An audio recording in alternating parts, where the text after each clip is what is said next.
Hello दोस्तों, नमस्कार, जय हिंद, वंदे मातरम। Welcome to you my YouTube channel अतीत का अनुभव। मैं एक बार फिर से आप सबके सामने एक नया वीडियो लेकर आया हूं जो हिंदी व्याकरण का सर्वश्रेष्ठ वीडियो है जिसका नाम है छंद।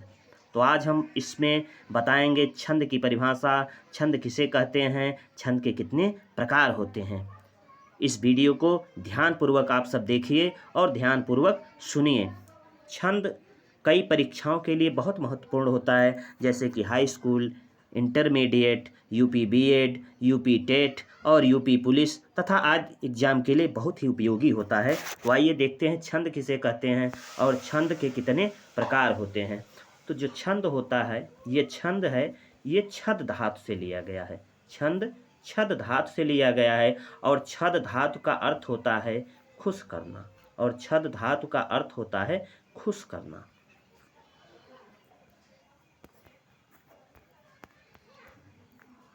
खुश करना या आह्लादित करना, खुश करना या आह्लादित करना।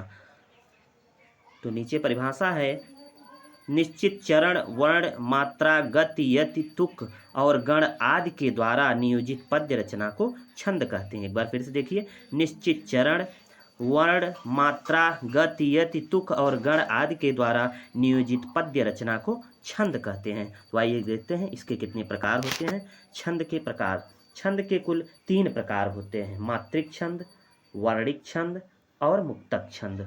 कौन कौन से? मात्रिक छंद, वर्णिक छंद और मुक्तक छंद। मात्रिक छंद के भी 3 प्रकार होते हैं, सममात्रिक छंद, अर्ध सममात्रिक छंद और विषम मात्रिक छंद। सममात्रिक छंद, अर्ध सममात्रिक छंद और विषम मात्रिक छंद। सममात्रिक छंद में चौपाई, रोला, गीतिका और हर गीतिका आता है। अर्ध सममात्रिक छंद में दोहा, सोरठा, बरवय और उल्लाला आता है। विषम मात्रिक छंद में कुंडलियां और छप्पय छंद आते हैं। तो आइए देखते हैं छंद के कितने प्रकार होते हैं। अभी तो आपने ये देखा कि जो है छंद के ये प्रकार हैं। तो छंद के अब प्रकार को पूरा मतलब सममात्रिक छंद, अर्ध सममात्रिक छंद, विषम मात्रिक छंद न करके डायरेक्ट जान लें छंद के कितने प्रकार होते हैं। तो कुल मिलाकर छंद के 6 प्रकार होते हैं। अभी जो हमने बताया अलग अलग करके, वो सब इस एक ही जो है लाइन में है। मात्रिक छंद, दोहा, सोरठा, रोला, गीत का, हरिगीत का, बरवय। इसे एक बार फिर से देख लीजिए, मात्रिक छंद, दोहा, सोरठा, रोला, गीत का, हर गीत का, बरवय। इसे याद कर लीजिए। छंद के 6 प्रकार, 6 से छंद और 6 से 6 प्रकार, 6 से छंद और 6 से 6 प्रकार। आप कभी नहीं भूलेंगे, ये ध्यान रखें। छंद कितने प्रकार होते हैं? 6 प्रकार के होते हैं। क्यों? क्योंकि 6 से छंद और 6 से 6 प्रकार, 6 से छंद और 6 से 6 प्रकार। कौन कौन से? मात्रिक छंद, दोहा, सोरठा, रोला, गीत का, हर गीत का, बरवय। अब हम देखेंगे मात्रिक छंद किसे कहते हैं। तो मात्रिक छंद किसे कहते हैं? जिन छंदों की रचना मात्राओं की गणना के आधार पर होती है उन्हें मात्रिक छंद कहते हैं। बस मात्रिक छंद है, इसे पकड़ लीजिए कि जिन छंदों की रचना मात्राओं की गणना के आधार पर होती है। मात्रिक छंद, मात्राओं की गणना, मात्रिक छंद, मात्राओं की गणना। जिन छंदों की रचना मात्राओं की गणना के आधार पर होती है उन्हें मात्रिक छंद कहते हैं। जैसे दोहा, चौपाई, रोला आदि, ये सब क्या है? ये सब मात्रिक छंद हैं। मात्रिक छंद के प्रकार, मात्रिक छंद के कितने प्रकार होते हैं? मात्रिक छंद के कितने प्रकार होते हैं? इसके 3 प्रकार होते हैं। मात्रिक छंद के कितने प्रकार होते हैं? 3 प्रकार के होते हैं। अब कैसे समझेंगे? जैसे समझ लो मात्रिक, मात्रिक में 3 वर्ण है, मात्रिक 3 है तो समझ जाओ 3 प्रकार हैं। छंद 6 से शुरू हो रहा है तो छंद 6 प्रकार का, मात्रिक छंद 3 प्रकार का। ठीक है, मात्रिक छंद 3 प्रकार का। आइए आगे देखते हैं। अब है वर्णिक छंद।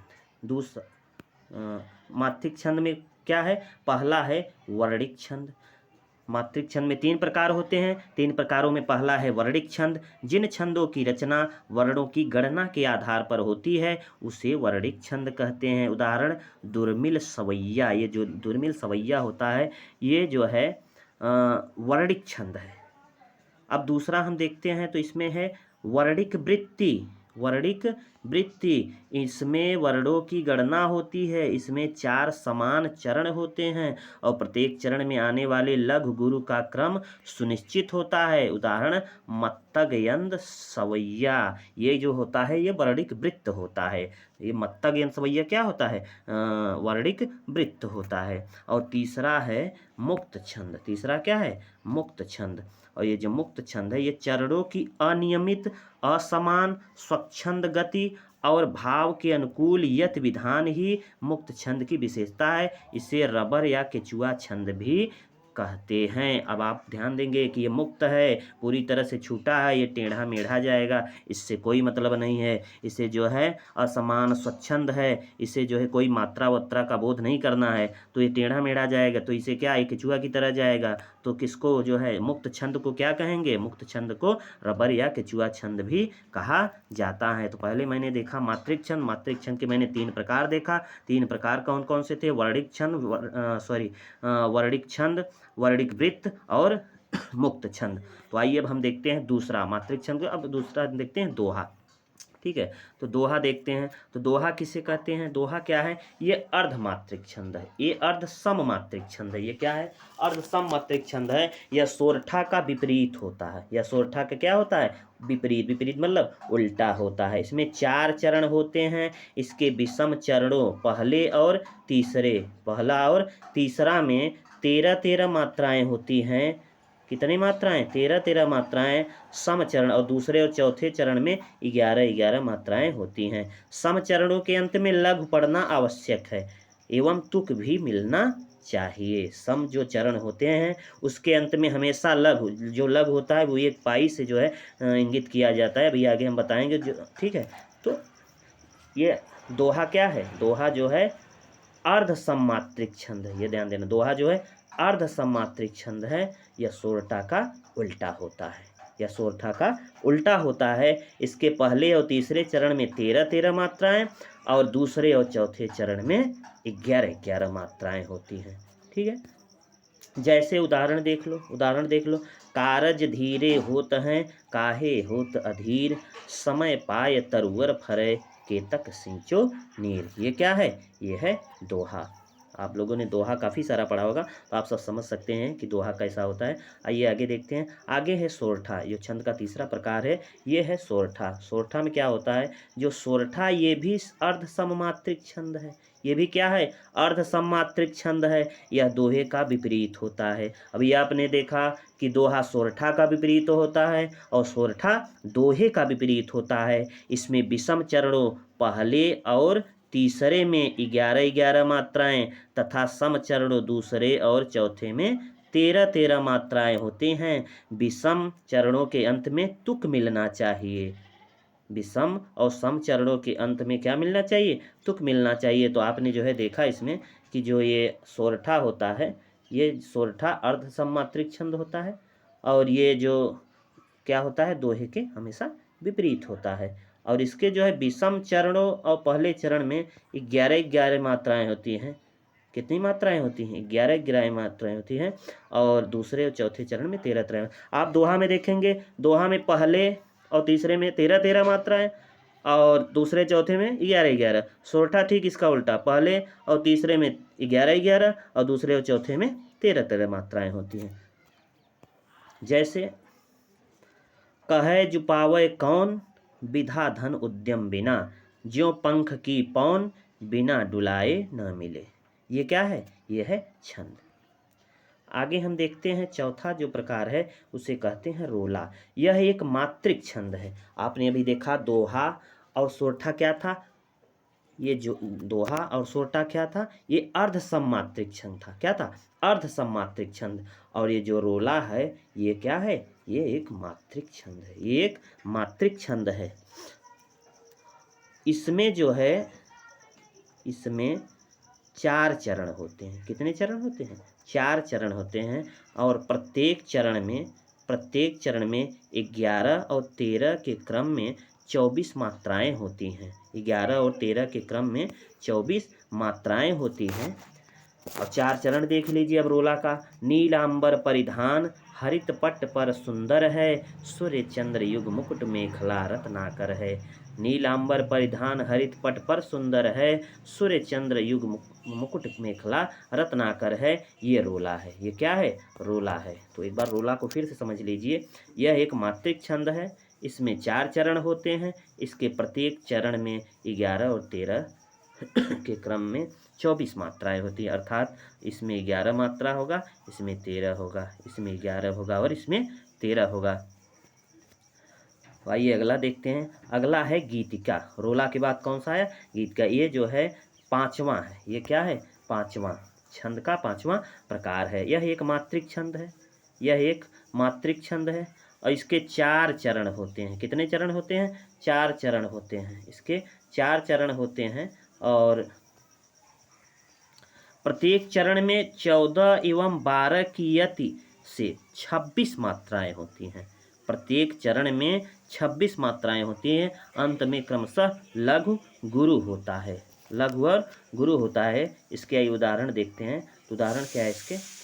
हे प्रभु आनंद दाता ज्ञान हमको दीजिए, शीघ्र सारे दुर्गुणों को दूर हमसे कीजिए, लीजिए हमको शरण में हम सदाचारी बने, ब्रह्मचारी धर्म रक्षक और वीर व्रतधारी बने।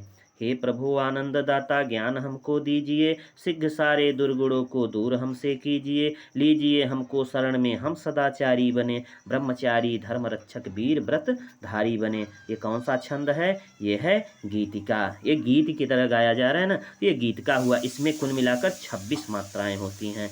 ये प्रत्येक चरण में कितनी मात्राएं होती हैं? 26 मात्राएं होती हैं। तो अगला हम देखते हैं। अगला है हर गीत का। अभी देखो गीत का था, अब इसके बाद हर गीत का आ गया। तो ध्यान देना, गीत का जहाँ आएगा तो हर गीत का भी आएगा। ठीक है, क्योंकि छंद में ये भी 6वां प्रकार है। यह एक मात्रिक छंद है। ये भी क्या है? एक मात्रिक छंद है। इसमें 4 चरण होते हैं। इसमें भी 4 चरण होते हैं। इस छंद के प्रत्येक चरण में 16 और 12 के विराम से कुल 28 मात्राएं होती हैं। अभी आपने देखा गीतिका में जो है 26 मात्राएं थी, लेकिन हर गीत का थोड़ा लंबा वर्ड हो गया, इसमें 2 और मात्रा बढ़ गई। इसके प्रत्येक चरण में 28 मात्राएं हो गई। कितनी मात्राएं? 28 मात्राएं हो गई। तो आइए इसका उदाहरण देखते हैं। इसका उदाहरण है कहती हुई यूं उत्तरा के नेत्र जल से भर करती हुई यूं उत्तरा के नेत्र जल से भर गए, हिम के कणों से पूर्ण मानो हो गए पंकज नए। कहती हुई यूं उत्तरा के हे नेत्र जल से भर गए, हिम कणों से पूर्ण मानो हो गए पंकज नए। तो ये जो है हर गीतिका का उदाहरण है और इसमें 28 जो है मात्राएं होती हैं। अगला हम देखते हैं 7वां। ये जो 7वां है ये है बरवय छंद। ये क्या है? ये बरवय छंद है। और ये जो बरवय छंद है, ये बरवय छंद में भी 2-2 चरणों के 2 दल होते हैं। ये इसमें 12 धन 7 की यति से 19 मात्राएं होती हैं। अर्थात इसके पहले और तीसरे चरण में 12-12 मात्राएं और दूसरे और चौथे चरण में 7-7 मात्राएं होती हैं। ठीक है, 12वें छंद में क्या होता है? पहले और तीसरे चरण में 12-12 मात्राएं और दूसरे और चौथा चरण में 7-7 मात्राएं होती हैं। प्रत्येक दल के अंतर में जगण, पहला लघु, दूसरा गुरु और तीसरा लघु। लघु गुरु लघु आता है। अभी आगे देखते हैं। तो बरवय का उदाहरण देखते हैं। बरवय का उदाहरण क्या है? बाहर लइके दियवा वारन जाय, सासु ननद ढिग पहुँचत देत बुझाए। अब इसमें मात्रा देख लेते हैं। पहला चरण क्या है? बाहर। अभी देखो जब आ गया तो गुरु हो जाता है। ये जो गुरु है ये यश है, ये गुरु है, और जो ऐसे है ये लघु है। तो गुरु जब ये होता है तो 2 मात्राएं गिनी जाती है और जब ऐसा होता है तो 1 मात्राएं गिनी जाती है। ठीक है, तो अभी देखो यहाँ 2 1 2 और 3 4, 4 2 6 2 8 2 10 2 12, ये 12 हो गया, ये 7। देखो 2 2 4 2 6 1 7, 12 और 7 है। ठीक है, 12 और 7 का जो ये चल रहा है क्रम, ये जो है बरवय छंद है। कौन सा छंद है? बरवय छंद है। आइए आगे हम देखते हैं छंद के अंग। अभी तो हमने छंद के प्रकार देख लिया, ठीक है, उसके उदाहरण भी देख लिया। अभी वो छंद जो होता है उसमें कितने अंग होते हैं? कोई भी छंद जब होता है तो कितने उसमें पार्ट होते हैं, उसी को अंग कहते हैं। तो आइए हम देखते हैं छंद के कितने अंग होते हैं। तो ये ध्यान देना कि छंद के 6 प्रकार भी होता है। 6 से छंद, 6 से 6 प्रकार और 6 से छंद और 6 से 6 अंग। छ से छ अंग, छ से छंद 6 प्रकार और छ से छंद 6 अंग। तो 6 अंग भी होते हैं इसके। कौन कौन से होते हैं आइए देखते हैं। तो पहला अंग है इसका जो है चरण या पाद, चरण या पाद, तो पद भी कहते हैं, ठीक है, चरण या पद भी कहते हैं। तो चरण को पाद भी कहते हैं। एक छंद में प्रायः 4 चरण होते हैं, एक छंद में प्रायः 4 चरण होते हैं। चरण छंद का चौथा हिस्सा होता है। प्रत्येक पाद में वर्णों या मात्राओं की संख्या निश्चित होती है। चरण 2 प्रकार के होते हैं। अभी देखो चरण जो किसी भी छंद या में जो है 4 चरण होते हैं, लेकिन चरण कितने टाइप होते हैं? 2 प्रकार के। कितने? 2 प्रकार। अभी देखो कैसे। पहला होता है जो है समचरण, दूसरा विषम चरण।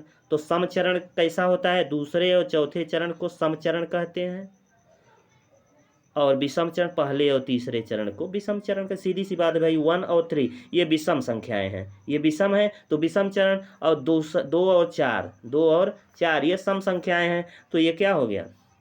ये सम चरण हो गया। आइए अगला देखते हैं। अगला है वर्ण और मात्रा। वर्ण और मात्रा, ये वर्ण और मात्रा जो है दूसरा अंग है। वर्णों के उच्चारण में जो समय लगता है उसे मात्रा कहते हैं। वर्ण की दृष्टि से 2 प्रकार के होते हैं। वर्णों के उच्चारण में जो समय लगता है उसे मात्रा कहते हैं। अभी हम सब ने देखा कि भाई मात्रा किसे कहते हैं। हम बार बार कहते हैं कि मात्रा के यूज करो, ये बड़ी मात्रा, छोटी मात्रा, लेकिन मात्रा किसे कहते हैं? अभी हमने जान गया कि मात्रा किसे कहते हैं कि वर्णों के उच्चारण में जो समय लगता है उसे मात्रा कहते हैं। और वर्ण की दृष्टि 2 प्रकार से बांटा गया वर्ण को। कौन कौन सा? एक ह्रस्व, एक दीर्घ। ह्रस्व मतलब लघु और दीर्घ मतलब बड़ा। लघु मतलब छोटा और दीर्घ मतलब बड़ा। तो ह्रस्व और दीर्घ ये 2 प्रकार में बांटे गए हैं, ठीक है। लघु वर्ण में 1 मात्रा होती है और दीर्घ वर्ण में 2 मात्रा होती है। लघु का चिन्ह ऐसे आई की तरह होता है और गुरु का चिन्ह एस की तरह, ठीक है। ये दीर्घ को गुरु भी कहते हैं। तो अब ध्यान देना, जो ह्रस्व वर्ण ऐसे आई की तरह, और जो गुरु होगा ये एस की तरह होगा। अगला देखते हैं तीसरा। जो तीसरा अंग है उसे कहते हैं यति। किसी छंद को पढ़ते समय पाठक जहाँ रुकता या विराम लेता है उसे यति कहते हैं। अभी देखो जैसे जब आप थोड़ा सा विराम लेते हो तो कामा वहाँ लगा देते हैं, तो उस जहाँ विराम लेते उसे यति कहा जाता है। गति, छंद को पढ़ते समय पाठक एक प्रकार का लय या प्रवाह अनुभव करता है, इसे ही गति कहा जाता है। जब हम देखते हैं कि किसी छंद, किसी चौपाई या दोहे को पढ़ते समय एक लय, उस पंक्ति को दूसरे के बाद थोड़ा सा लय चेंज होता है, जब वो लय बदल जाता है उसी को गति कहा जाता है, ठीक है। और एक होता है तुक। चरण के अंत में वर्णों की आवृत्ति को तुक कहते हैं। चरण के अंत में वर्णों की आवृत्ति को तुक कहते हैं। जैसे हम कभी कभी छंद या चौपाई जब पढ़ते हैं तो देखते हैं कि लास्ट में जो है वही वर्ण जो पहले लाइन में आया है अंत में वही दूसरे लाइन में भी आता है, तो उसे तुक कहा जाता है। ये चौथा हो गया। अब हम सब 5वां देखते हैं। 5वां हो गया, तो 5वां हो गया। अब छठा देखते हैं। छठा क्या है? वर्णिक छंदों की गणना। गण जिसे कहते हैं, 6वां है गण। वर्णिक छंदों की गणना गण के क्रमानुसार की जाती है। 3 वर्णों का एक गण होता है। गणों की संख्या 8 होती है, जैसे यगण, मगड़, तगड़, रगड़, जगड़, भगड़, नगड़। ध्यान देना। गणों के आधार पर ही गणना होती है, और गण जो होते हैं वो 8 होते हैं। गण कितने होते हैं? हमेशा 8 होते हैं। और इसका एक सूत्र बना दिया गया। इसको अब आपको यगण, मगड़, तगड़, रगड़, जगड़, भगड़, नगड़ यदि याद करना है तो बस एक सूत्र याद कर लो, यमाता राजभान सलगा। यमाता राजभान सलगा, बस आपको जो है 8 जो है याद हो जाएगा। जिस गण को जानना हो उस गण के पहले अक्षर को लेकर आगे के 2 अक्षरों को मिलाकर यह गण बन जाता है। जैसे यमाता, ठीक है, यमाता। तो जो एक है, यह में कोई मतलब यह अकेला वर्ण है, यह में जो है कोई मात्रा नहीं लगा है। जब इसमें कोई मात्रा नहीं लगा है तो ये छोटा होगा, लघु होगा। और जो माँ है इसमें जो है एक खड़ी पाई अर्थात आ का मात्रा है, तो ये गुरु हो गया। ता में भी मात्रा लगा है तो गुरु हो गया।